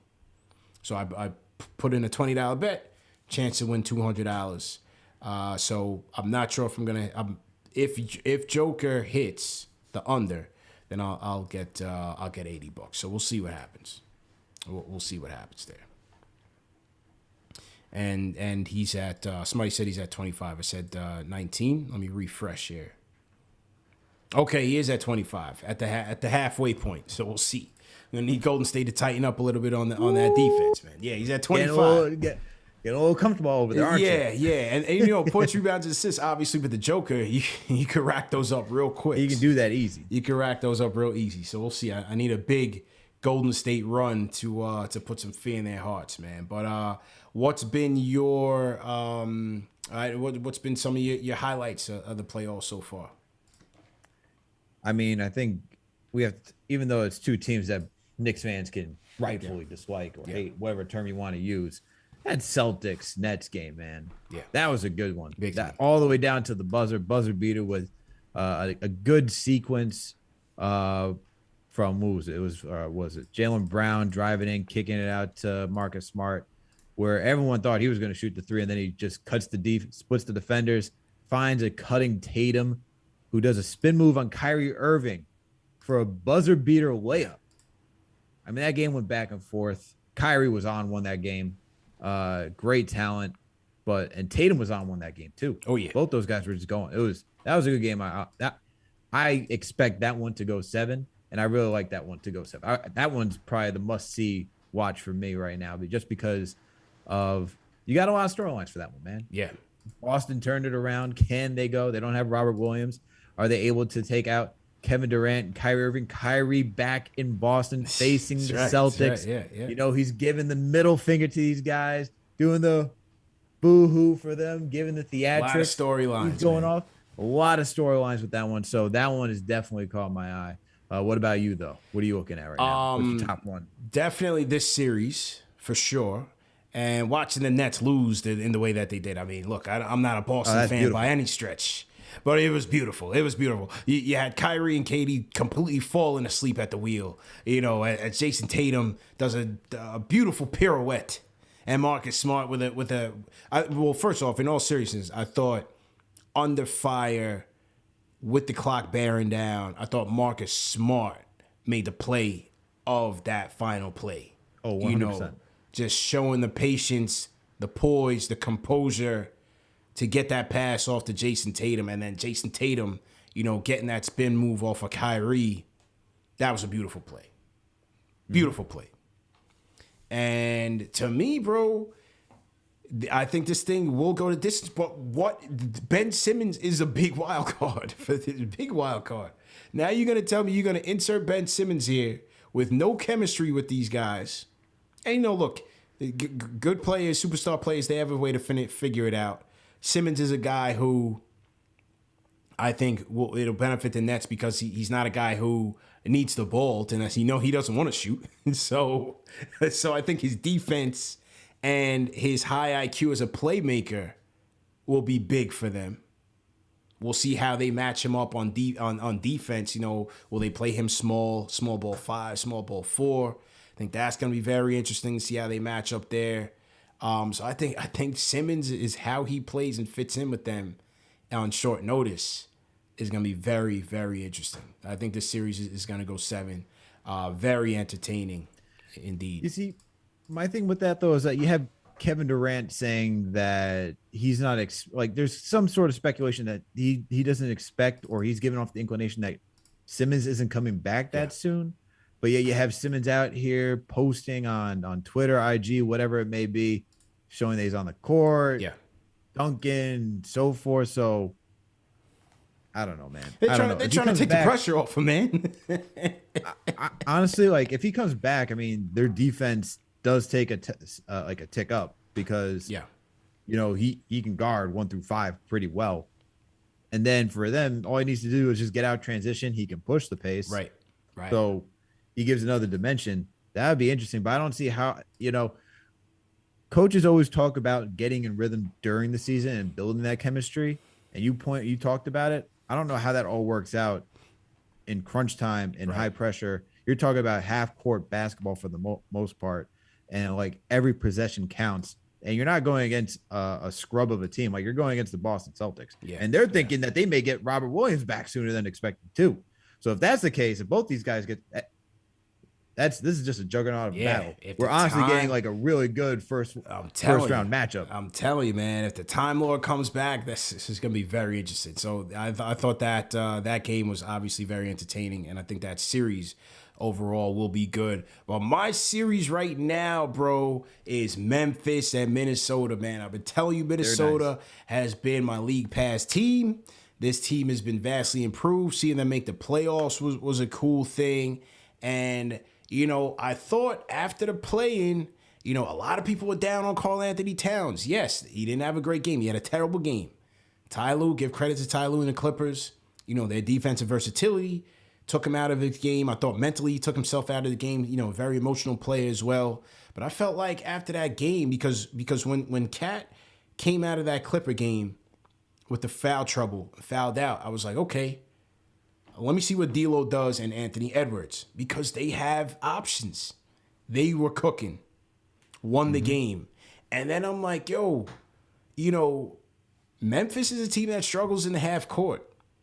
How do they play in the playoffs when things are tightening up? They're not going to get all those transition opportunities that they've gotten in the regular season that you know led them to being one of the best offense. They were either 1 or 2. This is 1 and 2 in terms of offensive rankings in the playoffs. But I'm looking at this Minnesota team, bro, and I'm looking at Cat, who's an all-star, who can be dominant when he wants to be.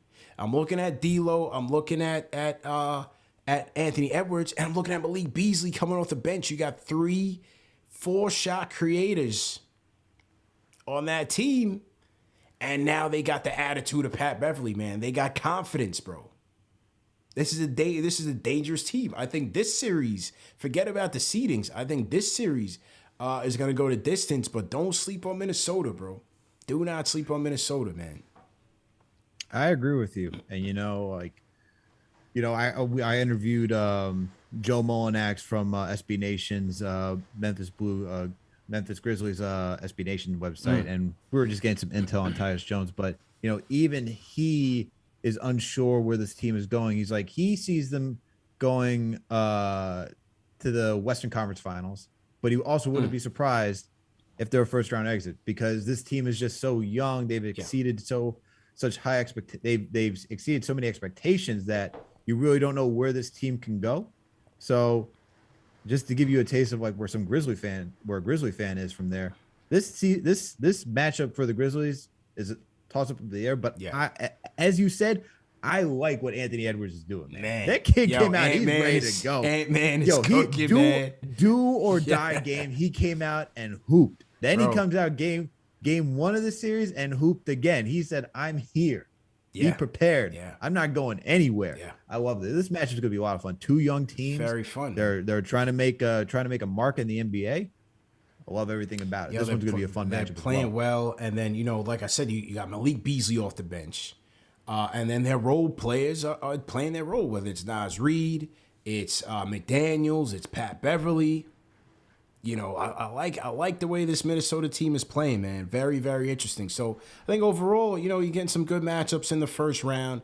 Look, I think the Philly Raptors series is just about cooked. I think the Raptors are cooked. That one, they might get swept there.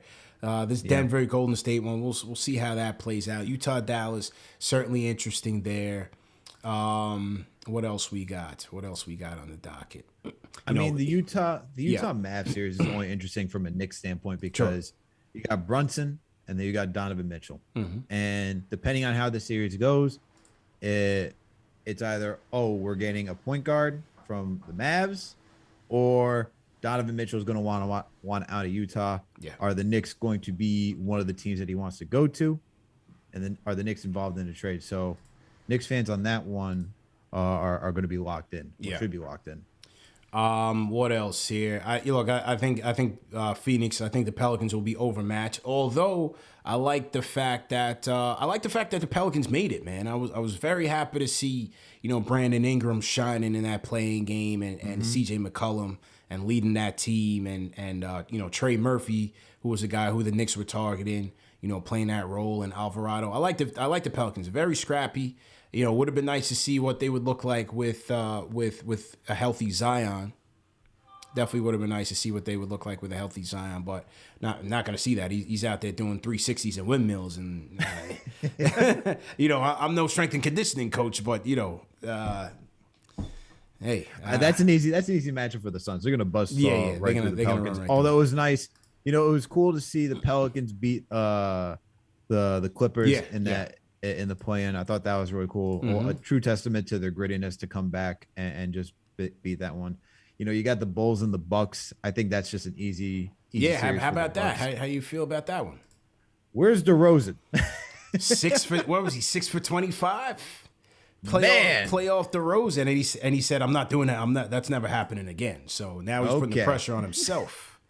The playoff DeRozan putting the pressure on himself. He said, that's not me." But we'll see. You're going into game 2 in Milwaukee.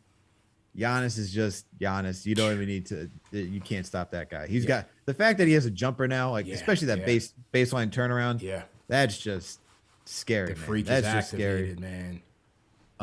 I don't see the Bulls making it through this. I got the Bucks. I think this is gonna be another buzzsaw like the Suns. But then how you got the Heat and the Hawks, another series that Knicks fans should hate. But I don't. Hey, they had Trae Young looking like a baby yesterday, man. They had Trae looking like a baby, man. He came with the ice tray. Yeah. You can't come in doing that. And then they ended up putting him in the ice tray. Yeah, he got put back. They stuffed him in the ice tray. I think, Yo, I think Bulls and Bucks could be interesting. I don't know. Watching that game last night, even though the Bucks were in control for the most part, Bulls had their chances, and I want to see what Billy Donovan and these guys do to adjust for Game 2, and see how they operate there. I like how they were using Vucevic in yesterday's game.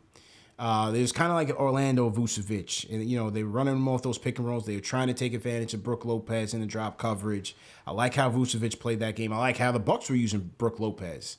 Those two guys were kind of going head to head in the fourth quarter. Obviously, I think the Bucks have way more depth, especially now with Brook Lopez back, and now you're putting Bobby Portis on the bench, bringing him off the bench. And he's had a solid season for them. The Freak has been activated. He's a problem. This is going to come down to DeRozan and LaVine, and to end that game, LaVine took a bad shot in the fourth quarter to try to tie that game up, and the Bucks ended up running away with it. Been telling people all this time since the offseason, Lakers losing Caruso was a major, major deal. Big mistake. A lot of people saying CPU overrating Caruso. Bro, Caruso had a stamp on that game for like the entire second half on both ends of the floor. He's a glue guy. He's a very important piece, man. A savvy defender. Knocked down an open shot. I like Caruso's game, man. I really like Caruso's game. And so we'll see. I think this series could be a little bit more interesting. I'm not sure the Bucks necessarily run away with it. I think the Bulls have a little something in them. I just think the Bucks have more depth for sure.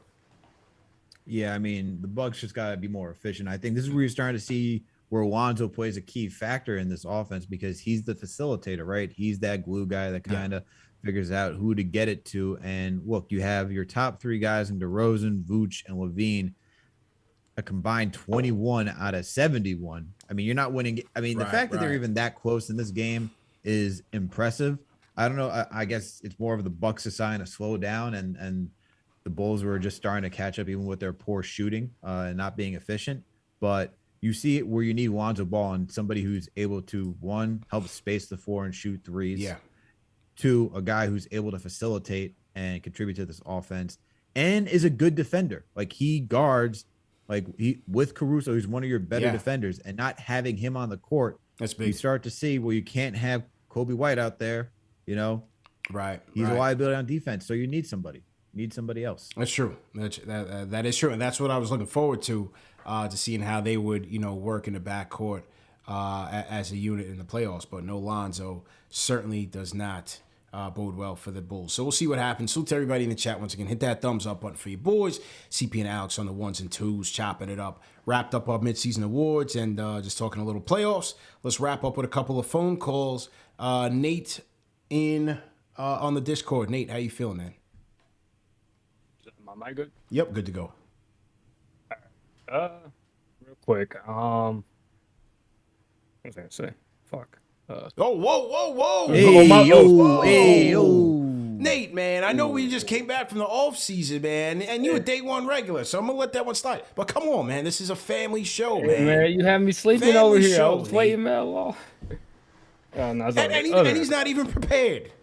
All right, real quick. So I'm watching this Warriors game, right? And Jordan Poole, to me, I think he's going to be a superstar in this league. Should be the most improved player of the league. I don't even know how his name is not even in contention. They're crazy.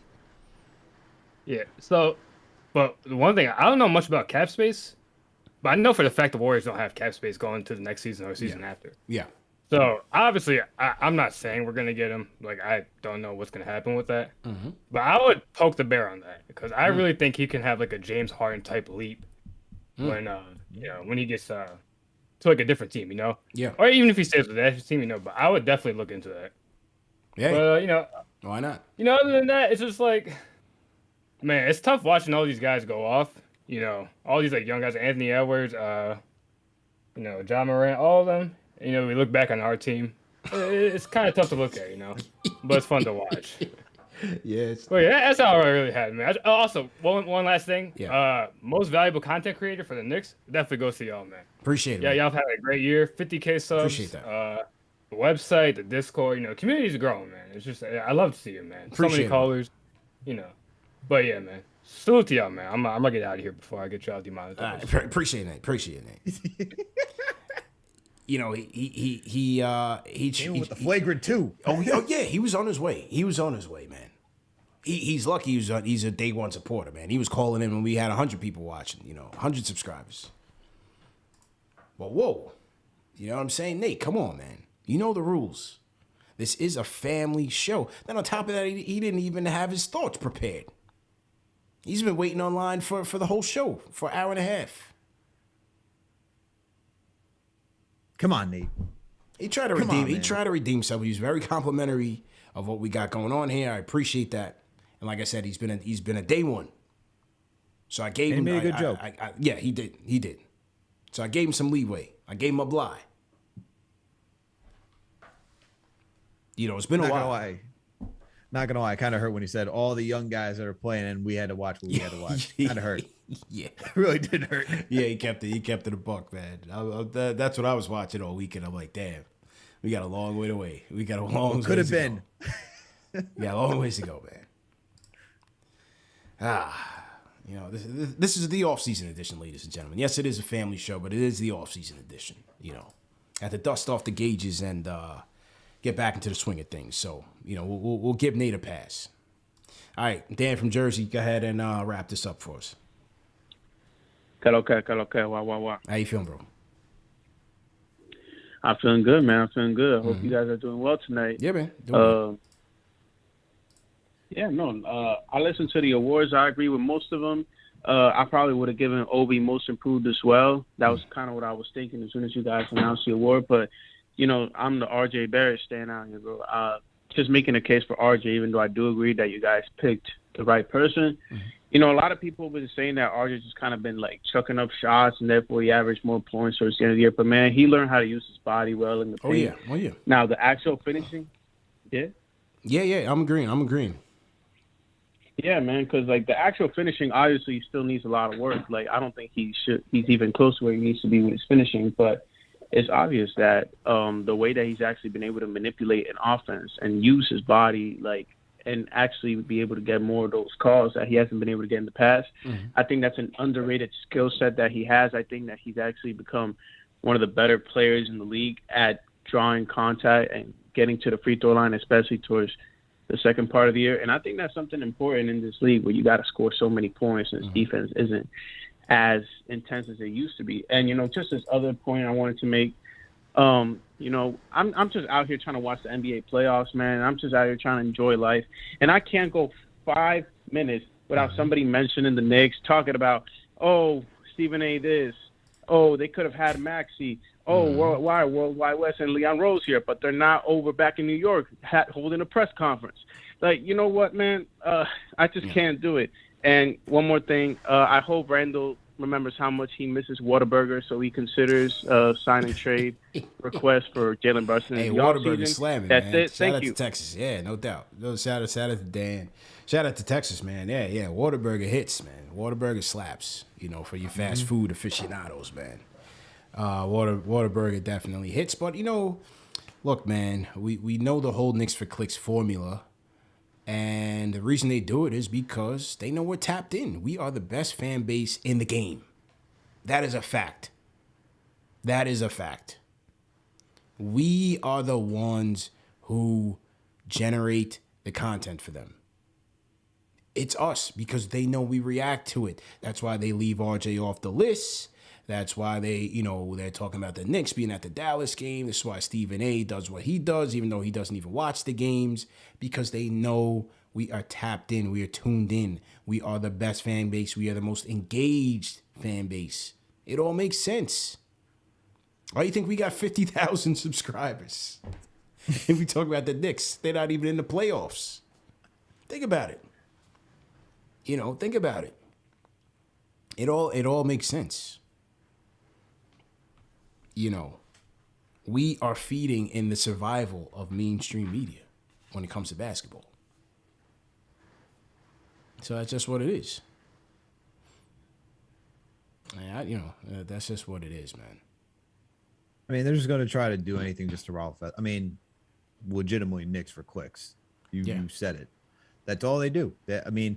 You see, we have reports talking about how Leon Rose should have given more of a press conference, and we don't get enough of that. Yeah. And we should be upset. And it's like, Oh, Mark Stein Stein was so desperate with that, man. He's still going. it's like, do you want me to be upset because I don't have to hear this already concocted generic answers of, well, we like him and we'll go into the offseason and evaluate that. We want him here for a long time. It's like, come on, man. What do I need to hear? What do I need to hear? Ian mentioned it. Ian Begley, shout out to Ian Begley. He thought it was a disrespect to the Knicks beat. He did. He definitely felt that. And I understand where he's coming from. I think from the fan perspective, yes. I don't. The statement is a statement would be fine for me personally. A statement would be fine. I don't get anything out of these interviews. Like Sam Presti's interview today with his media. Oh, they made a big deal. He went 2 hours with the OKC media. What did you really get? The one thing he said was that if they're not in contention, if OKC's not in contention at a certain point next year, they'll go back to player development, which basically means we're going to fire up that tank again and again and again until we get our players. Which they've been doing every year. Which they've been doing every year. I mean, I don't, what are we really expecting Leon to say? We want Spider Mitchell. We want Zion. We want Brunson. We're going to trade Julius. I mean, Tibbs should have started the young guys. I don't know. But right. But I get from the beat the respect, because I get that they should have access to Leon Rose and just have the opportunity to ask questions. I get that standpoint.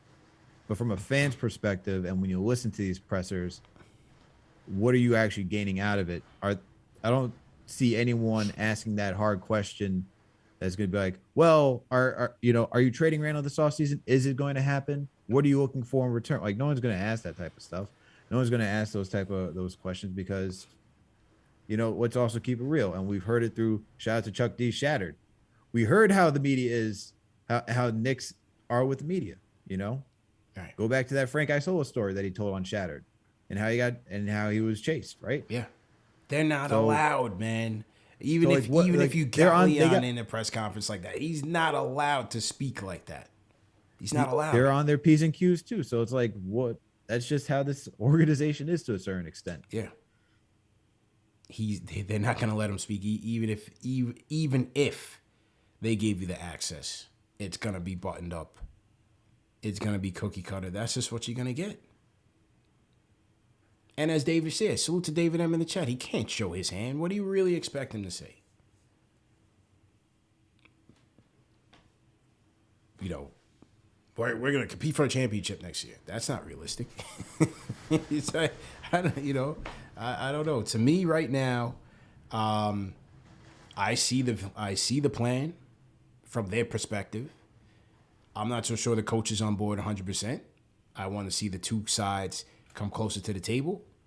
Obviously, Leon is here to get that star player. Who it'll be, when it'll be, we don't know. Until that time, they're going to continue to draft. They're going to continue to try to compete, use the cap space the way they see it fit, and put a competitive team on the court. That's the plan.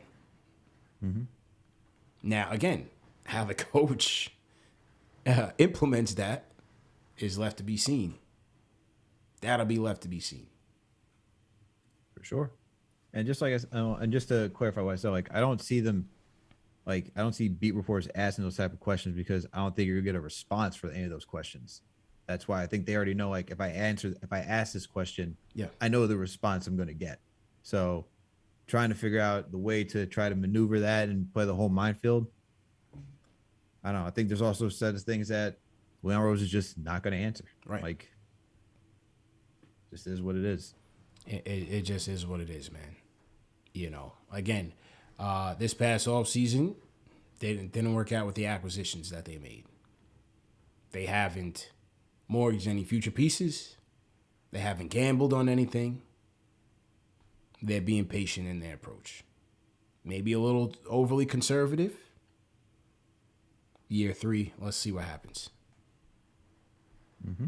Well, let's see what happens. But great show, bro. Great show, everybody at home tuning in. Great show, Rhyme Animal Chuck D. Great show, TM. Great show, all the mods. Great show, JJ.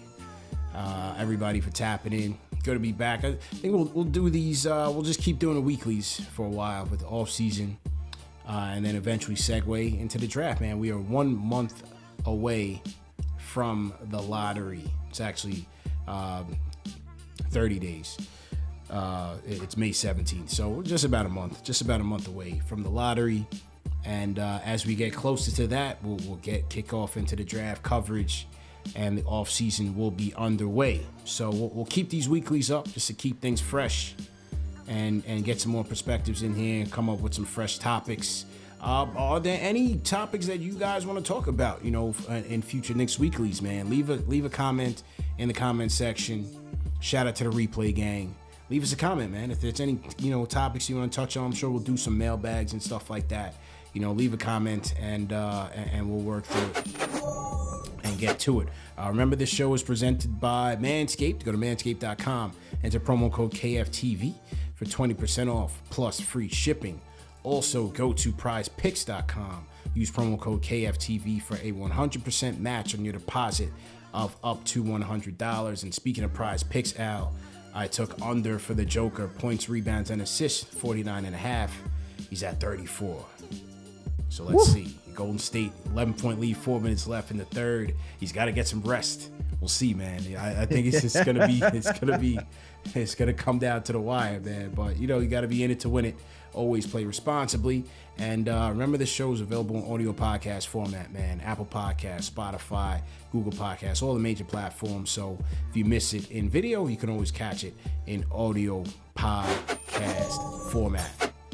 Okay, let me get to the super chats. So to the super chats, and we'll wrap up, man. Shout out to the Rhyme Animal Chuck D says PTSD caller equals post-tanking season disorder. That's Nate. Yeah, I think so, man. He was tweaking a little bit, but shout out to Nate. That's all I got. Mont Blanc Nolan says Brunson dropping them 40s gonna make the Knicks think twice. Adam Gaston says, so how did Brunson do tonight? Rhyme Animal Chuck D says, always the on-season KFTV. We Knicks Nation feeling tight watching these playoffs. Won't be right until we joined by the eliminated team sitting with us and going fishing. And shout out to Jamaica Queens 2022. Once again, rest in peace to the drama king DJ K Slay, man. Woke up this morning and heard that K Slay had passed away, man. And for the people around my age, and even before that, because K Slay really started off as a graffiti icon, which is something that I learned much later on. But for my time, for my generation, K Slay was one of the best mixtape DJs and really a legend of our culture, man. K Slay put us on to so many tracks, and so many artists. Broke so many artists. The Street Sweepers mixtape, the Drama Hour on Hot 97. Used to listen on the radio. King Magazine, Straight Stunt Magazine. K Slay did a lot, man. And so he passed away, unfortunately, at age 55 from COVID. So rest in peace to K Slay, because that he was a big part of our culture, man. So yeah, tough news. Rest in peace, K Slay. And yeah, man, just continue to be careful out there. Just continue to be careful out there.